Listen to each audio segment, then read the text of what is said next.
Good afternoon. We will now reconvene the regular council meeting of September 5th, 2023. We are rising with direction from closed session, and that direction is that council directs staff to send a letter of a response to the letter received from Mayor Jeff Leal, the city of Peterborough, dated June 19th, 2023. And I get a mover and a seconder for that direction. Councillor Byrne, Councillor Nanchoff, all in favor. That is approved. And for those of you potentially interested in viewing at home, that a letter, or those two letters rather, will be added onto the township website under the far right. There's additional documents tabs, and you can click on the PDFs for those two documents. Give the clerk a little bit of time as we continue to work through the agenda before us today.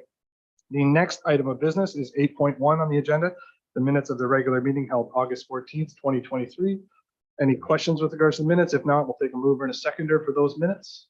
Councillor Byrne, Councillor Nanchoff, all in favor. That is approved.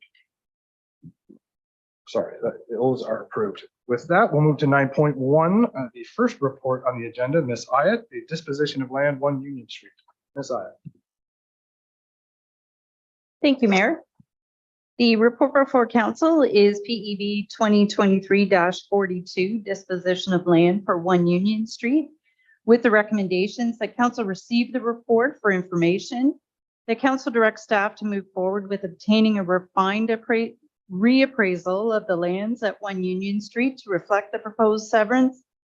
And number 3, that council directs staff to move forward with the severance process of the property at 1 Union in preparation of the sale of the 2 individual parcels of property. Thank you, Ms. Ayotte. Questions, members of council? Seeing none, we'll take a mover. There are 3 recommendations in the report. This has been an ongoing issue, so we're trying to appease both owners and continue with the expansion of the Canada Post site, in addition to trying to address some of the parking issues with the apartment owner as well. With that, we'll take a mover and a seconder for the 3 recommendations before us. Councillor Byrne, Deputy Mayor Huntley, all in favor. That report is approved. Next report, 9.2, is the second quarter activity report from Mr. Conlon.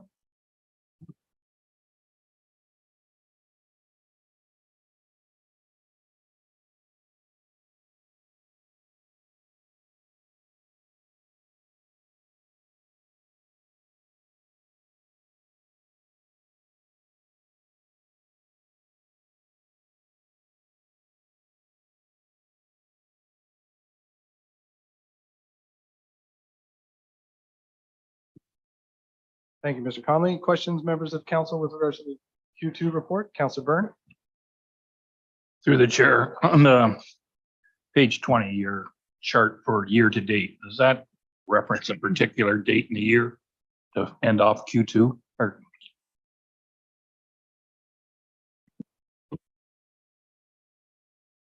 through your worship to Councillor Byrne. So that is that's the second quarter. So that's providing year to date. This comparing quarters and year to date from last year and this year. there's a reference on page 16 and refers back to page 19 as well.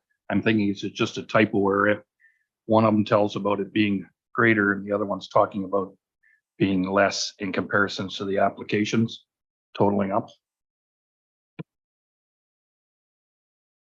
Through your worship to Councillor Byrne, I will take a look at that and make sure that those, I'm looking at which one specifically on page 16 that you're looking at. It states financial impact, and then it just compares it differently on page 19, that's all. Through your worship to Councillor Byrne, I'll make sure I'll make those changes. I do apologize for that. Thank you, Mr. Conley and Councillor Byrne. Other questions, Councillor Byrne? Through the chair, I was trying to understand better the inquiries. So there's less properties, but more inquiries. So does that tell me that people are coming forward with something that's being declined, and then they're coming back with another application or another idea for the same property? And just how does that relate to the numbers of properties? Through your worship to Councillor Byrne. So the number of land use inquiries, the total number, the way we track those are by address. And so the number of inquiries are the addresses that we receive inquiries. And typically they're either real estate transactions or people buying them, those type of things, or if someone wants to build or has a question on something. the number of times given that we tried to do is say that it would be inaccurate to say that we only have in this example 115 land use inquiries in total, because what happens is we'll have a number of inquiries. So to get a sort of notion of just how much that is, what we've tried to do is give an idea what are the average number of inquiries, and it's gone from 4 to 4.8 as we've outlined in the report, with the idea that that 115 typically is almost 5 times that. So almost 600 inquiries in total dealing with 115 unique parcels. Thank you, Mr. Conley. Other questions?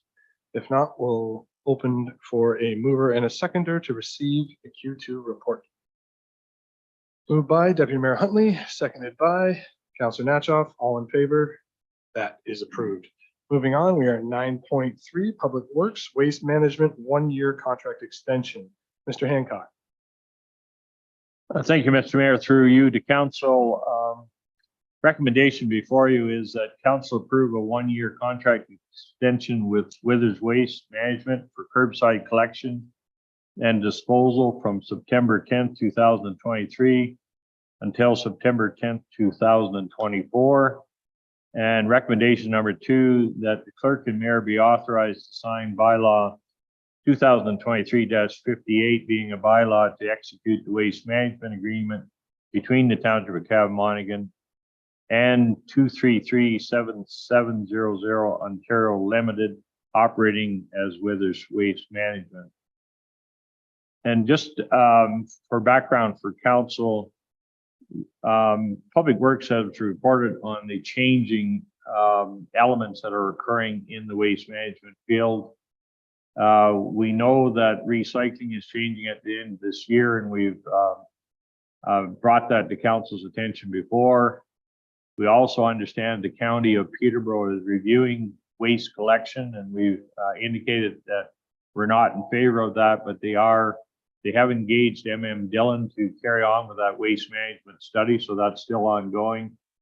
And we're still up in the air a little bit on the green bin program, as we are presently still sending it to Belleville, but may change to Bensford landfill, subject to that operation starting at Bensford for the city of Peterborough. That all being said, Withers Waste Management has provided the service for a number of years, and we're recommending a 1-year extension in that it will allow us to see how things sort of unravel as the waste management proceeds over the next year.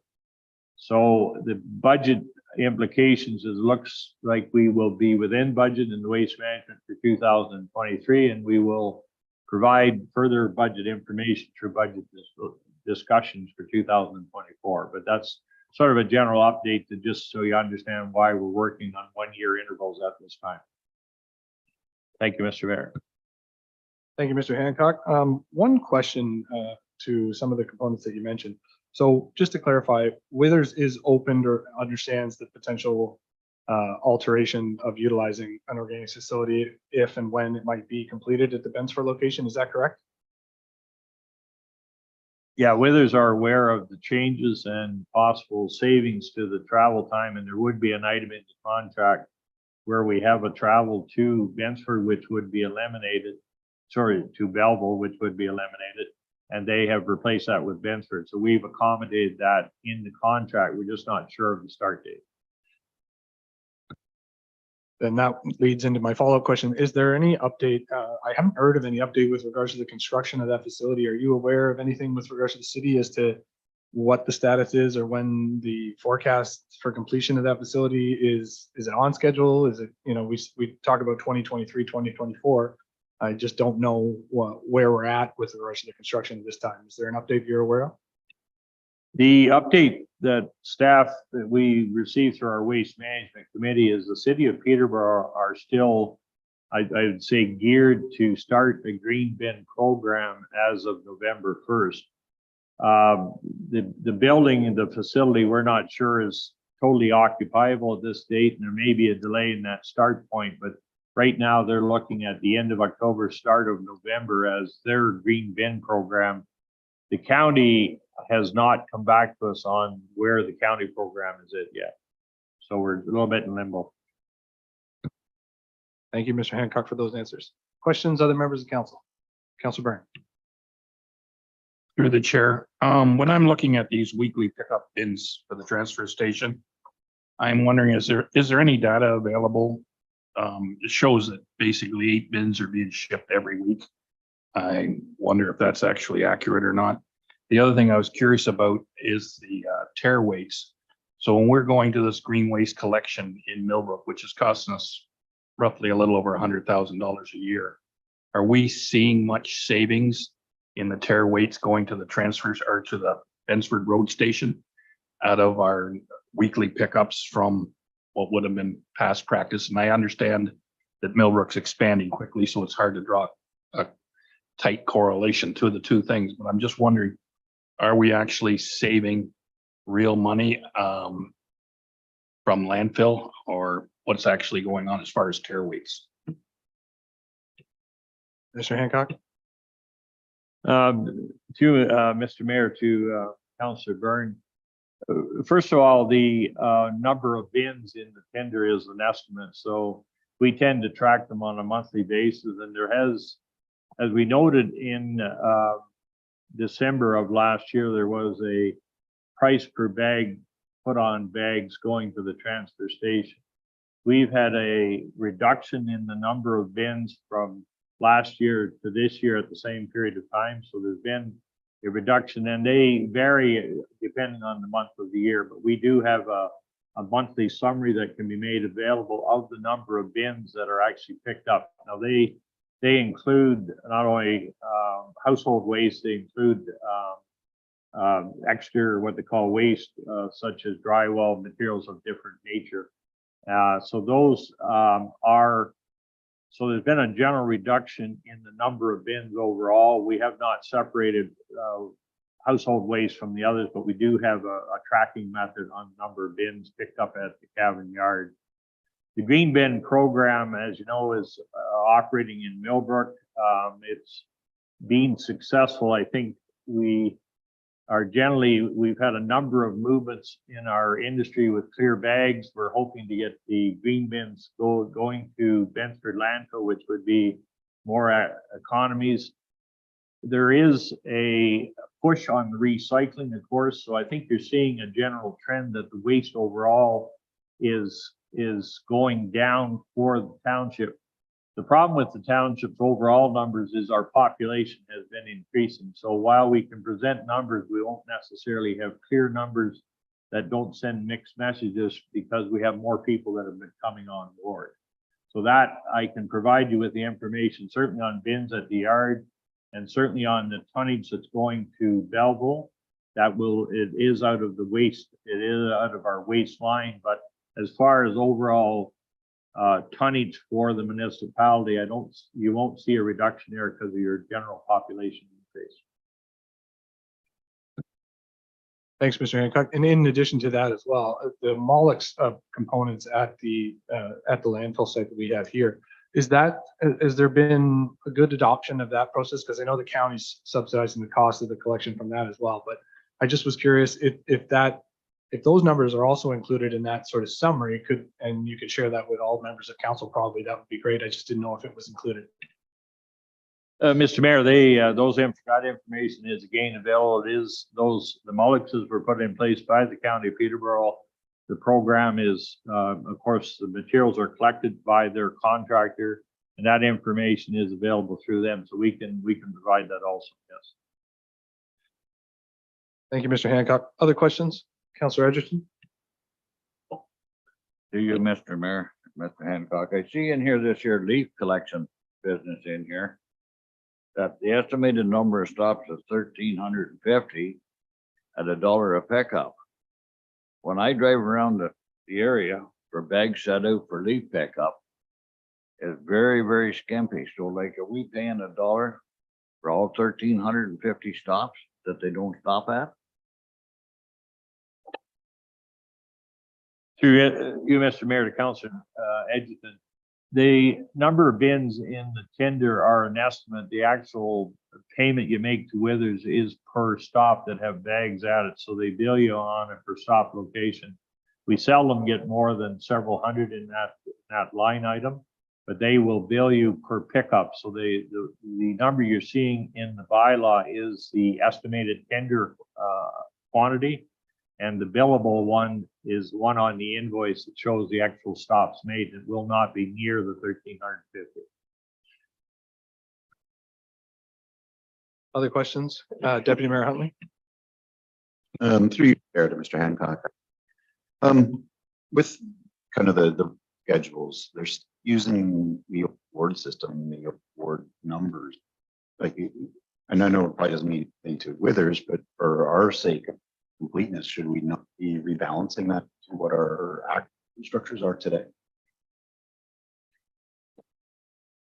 Through Mr. Mayor to Deputy Mayor Huntley, probably a good point.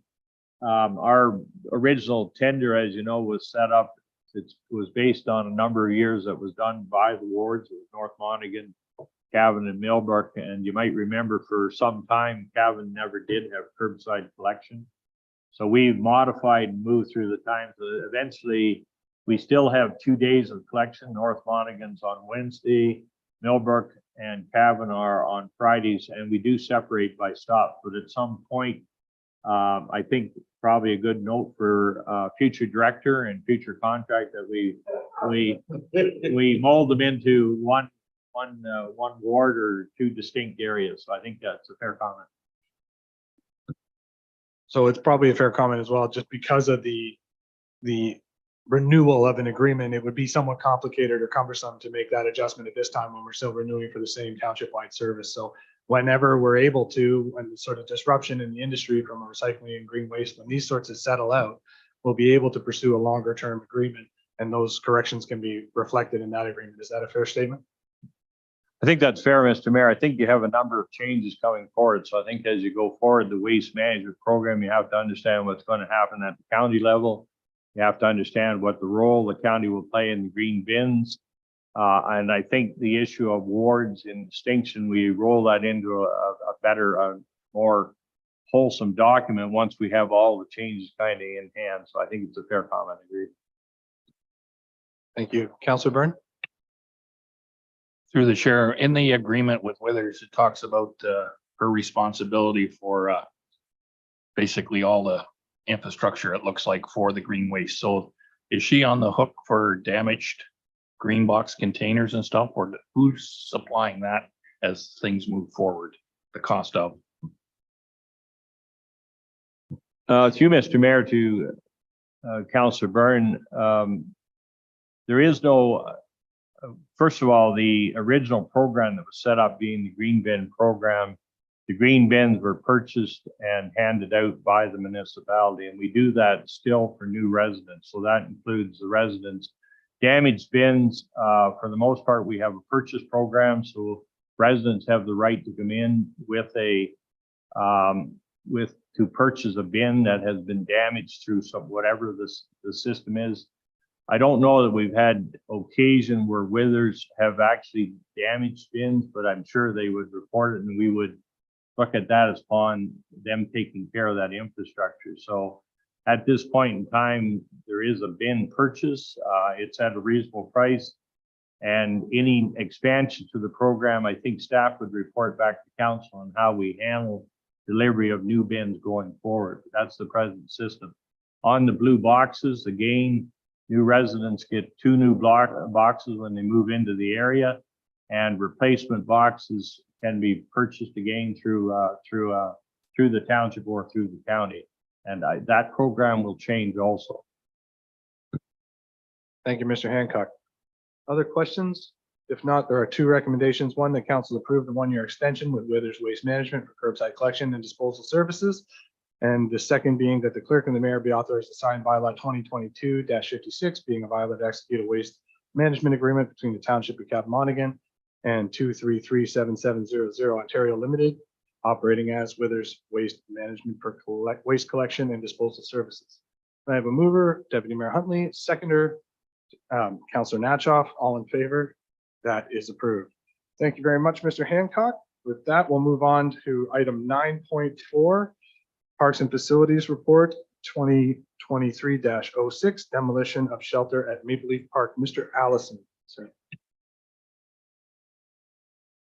Good afternoon, Mayor and Council. I have before you Parks and Facilities Report 2023-06 demolition of shelter at Maple Leaf Park.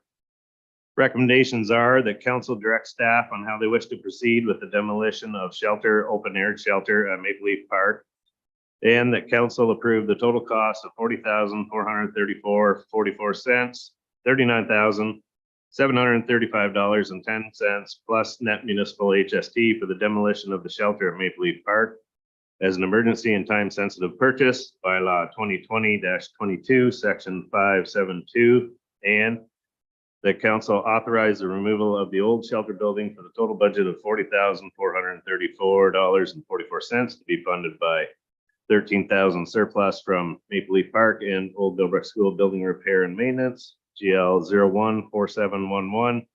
014711-3210 and 014723-3210 in the operating budget, and $8,000 surplus from the Parks and Public Works Millbrook Yard Storage, GL 024721-3910 in the capital budget, and the $19,434.44 net deficit be transferred from the general reserve.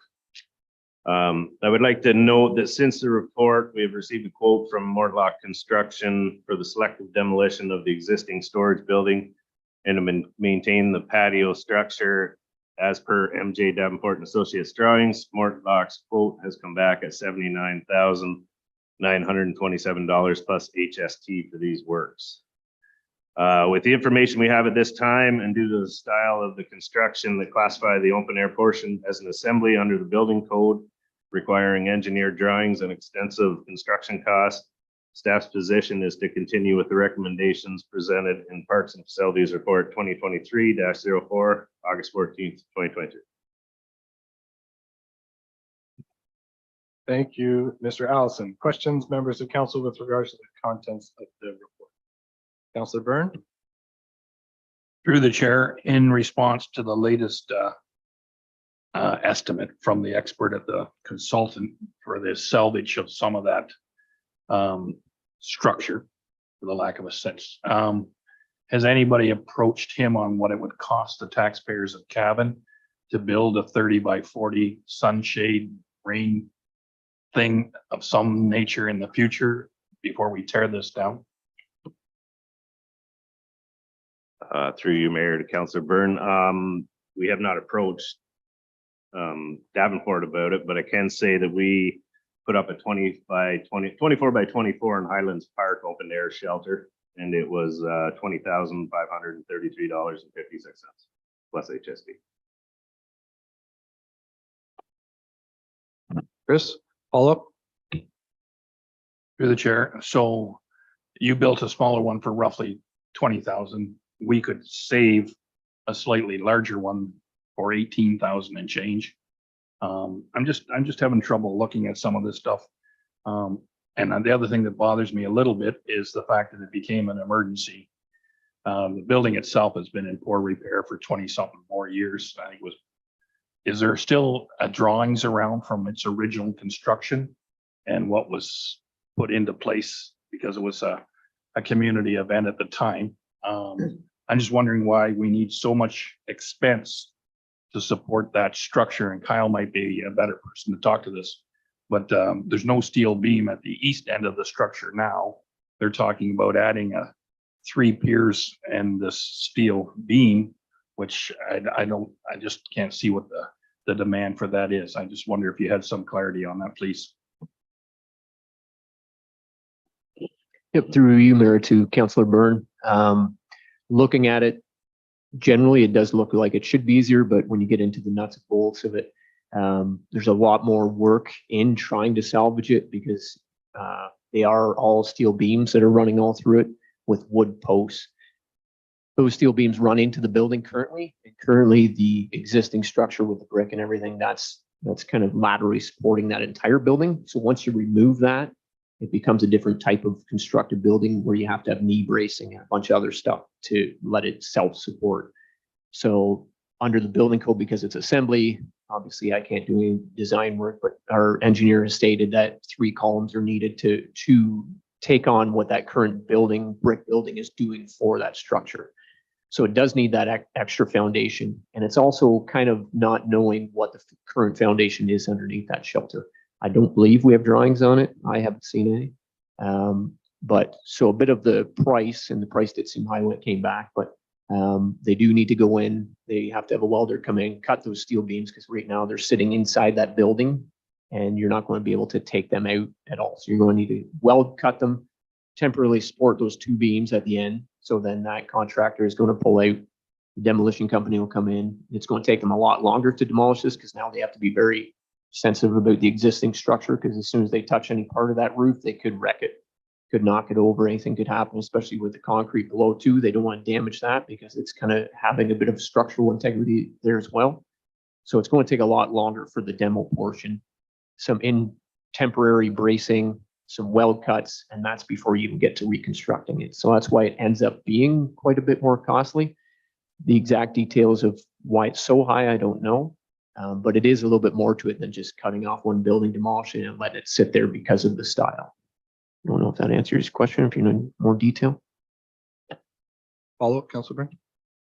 Please, I don't have access to the building, so I don't know how far those lateral beams travel, the steel I-beams into the cement structure, but out the other end, they come out with three, basically 2x8s that support, and I don't know how far they run to the east.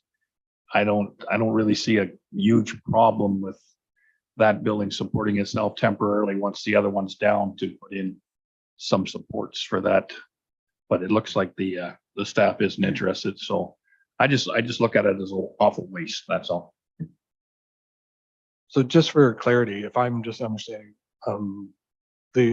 just from a point of correction, I think with regards to if we're moving forward with the engineered plans that we have, that Mr. Phillips and staff have pursued, the cost for the maintaining and the demolition of the portion is $79,000.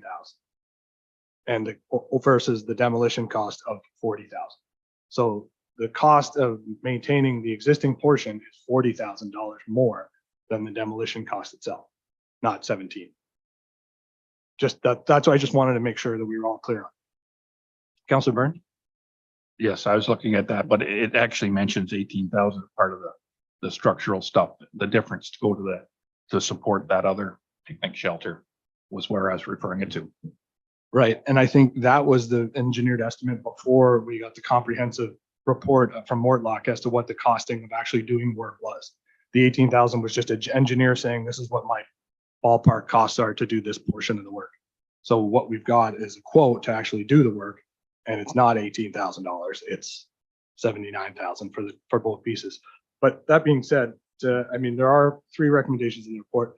I think there is definitely a need to reinvest and reinvigorate Maple Leaf Park. I mean, this building is one that is no longer in really a portion of use. I've seen some people, when Chris and I were there the other day meeting with an individual about the park, some individuals utilizing the other canopied structure that has facilities in it that we're still doing some repairs on. But the majority of the usage and parking for this park is now no longer there, where I think of when I grew up, there was the playground and the equipment and the slides, et cetera, that were there that would warrant that. But there's just hasn't been a lot of traffic for this. But what we are also doing is waiting for the findings and the full comprehensive review for the master plan that Mr. Lockhart is undergoing. And I'm sure that Maple Leaf Park and Cabin will be one area that certainly warrants a lot of redevelopment and reinvestment, and definitely will be a priority moving forward because it's such a large area of parkland that really hasn't seen a significant investment. So I know Mr. Allison and I have had informal conversations about that, but we are waiting to hear back for where the public input tells us to reinvest and what they want there. Whether I even asked Mr. Allison if the dimensions of the concrete pad were big enough for one of these pickleball courts that everyone's been talking about, just to try to save some value there. It's just a pad, but there's people with demand that might be easy fixes. But from the engineering report about the comprehensive view, it doesn't seem like it. But there's definitely going to be a plan for reinvestment. I just worry about trying to save a costly, expensive structure that isn't really providing a benefit when we're about to be on the precipice of receiving public input about recreational redevelopment. Is kind of not ideal, especially given the fact that it's just not in a location that the redevelopment of the park probably should go. But that's just my opinion, but other people might have other opinions. So happy to have conversations. Deputy Mayor Huntley. Thank, and I do agree with you that the location of that building isn't worth investments into it. You know, funds that could potentially be, you go to a much better location once we understand from the report. So I'm in favor of accepting the 3 recommendations in the report as is. And just one point of clarity as well, Ms. Hurley, with regards to the comment from Mr. Byrne about, or Councillor Byrne rather, about the emergency funding, that is only phrased that way because of the unbudgeted factor for this capital works. And there is some safety components to doing work as well. So the CAO has authority within her role to identify certain projects that require attention that weren't funded in budget. So it's a bit of a phraseology, not as though the sky is falling sort of chicken little thing. It's a bit more of an accounting from Mrs. Kimberly Pope's nodding. So that's clearly I'm okay on that one. Ms. Hurley, do you have a comment? Or if not, I think the Deputy Mayor has made a motion, but I'm sorry, did I see you? Councillor Edgerton, did you want to make a comment? Okay, very good. So Deputy Mayor, that's a motion for the 3 recommendations as presented with the understanding that the Park Master Plan update will tell us what we're doing in Cabin Park moving forward. Is there a seconder for those recommendations in that motion? Councillor Natchaw. All in favor? That is approved. Very well, we will move on to 9.5, the Orca cost apportioning agreement. Ms. Hurley, I believe that's you.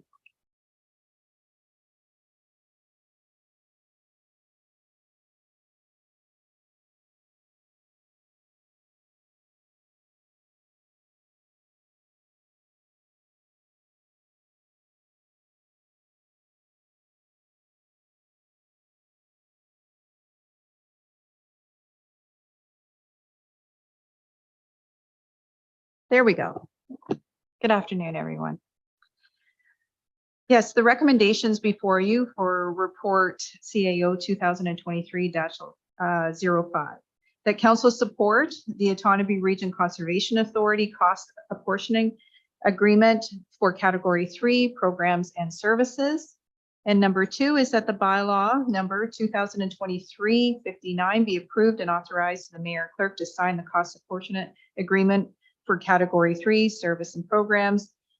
For the monitoring, there's 3 items there: water monitoring, land stewardship, and climate change initiatives between the Township of Cavan-Monaghan and Otonabee Region Conservation Authority. Thank you, Ms. Hurley. Questions from members of council with regards to the report? Seeing none, we'll look for a mover of the 2 recommended. Oh, Ms. Hurley.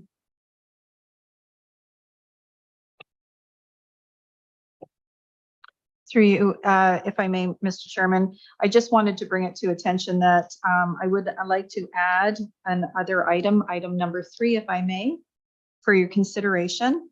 And the reason for that is township staff suggested that we add the letter that was kindly provided to us by Orca dated July 27, 2023 to the bylaw. My apologies, Ms. Hurley. Yes, so that letter be added. It's attached in the agenda. If everyone's amenable, we can add that to as a 3rd recommendation, that the letter be added, Schedule B, to the bylaw to be sent. Look for a mover and a seconder with regards to those recommendations. Councillor Natchoff, Deputy Mayor Huntley, all in favor? That is approved. Just for a point of bookkeeping, we're okay? Never mind. We are all good. Council verbal reports. Does anyone, I think we've been on summer break, but some committees of council may have already convened for a meeting. Anyone have a verbal report? Seeing none. The only verbal report I have is with regards to a couple of upcoming, well, first of all, wanting to wish all the teachers and students a happy first day back to school today. I'm sure it's been an eventful day for some, hopefully more laughs than smiles than tears, but we're wishing all of the students in the municipality and throughout the province very well. With regards to that, I'll look for a mover and a seconder for those community verbal reports. Councillor Edgerton, Councillor Natchoff, all in favor? That is approved. Hold on, I'm just catching up with regards. There is no general business. There is no correspondence for information. We do have one item under correspondence for action, the Millbrook Zucchini Festival. And what they're requesting is that council support the request to add the Zucchini Festival to the 2023 event schedule and the township's insurance policy so they have appropriate coverage. Obviously, this is a great event, long-standing in the community. Sometimes a contentious one when it comes to the winners, but it is always a fun endeavor. So We wish them all the best on the 10th. Anyone have any issues with regards? If not, we'll look for a motion, a mover and a seconder for that council support the request to add the Zucchini Festival to the events and covered in insurance. Councillor Byrne, Councillor Natchoff, all in favor? That is approved. Very good. We now have bylaws. Bylaw number 2023-58 being a bylaw to execute a waste management agreement between the Township of Catamonigan and 2337700 Ontario Limited, operating as Withers Waste Management for curbside collection and disposal services. Bylaw 13, and the next bylaw is bylaw number 2023-59 being a bylaw to authorize the execution of the cost apportionment agreement for the Category 3 service programs, e.g. water monitoring, land service, land stewardship, climate change initiatives between the township and Orca as amended, and that bylaw be, going down here, that between the township and Orca be read a first, second, and third time, passed this 5th day of September, signed by the mayor of the clerk and the corporate seal attached thereto. Moved by Deputy Mayor Huntley, seconded by Councillor Natchoff. All in favor? Those bylaws are approved. There is no unfinished business. Any notices of motion? Seeing none. We now have the confirming bylaw being bylaw number 2023-60 being a bylaw to confirm the proceedings of the meeting held September 5th, 2023, signed by the mayor and the clerk and the corporate seal attached thereto, be read a first, second, and third time. Moved by Councillor Natchoff, seconded by Councillor Edgerton. All in favor? That is approved. We now need a motion, a mover and a seconder for adjournment. Deputy Mayor Huntley, Councillor Natchoff, all in favor? That is approved. There's a number of upcoming events and meetings, and the schedule is before us. I'll read a few of them quickly. The Downtown BIA Board of Management meeting is Thursday, September 7th, 2023 at 8 a.m. at the council chambers. The next regular council meeting is Monday, September 18th at 1 p.m. in the council chambers. The Catamonigan Public Library Board meeting is Tuesday, September 19th at 7 p.m. at the Millbrook branch. The Municipal Revitalization and Heritage Advisory Committee meeting is Thursday, September 21st at 9 a.m. The Millbrook Valley Trails Advisory Committee meeting is Monday, September 25th, 2023 at 4 p.m. And then our next regular council meeting is Monday, October 2nd, 2023 at 1 p.m. And the following after that is a Monday, October 16th, 2023, also at 1 p.m. Thank you everyone for attending today. And again, the letters will be added after the summation of this meeting.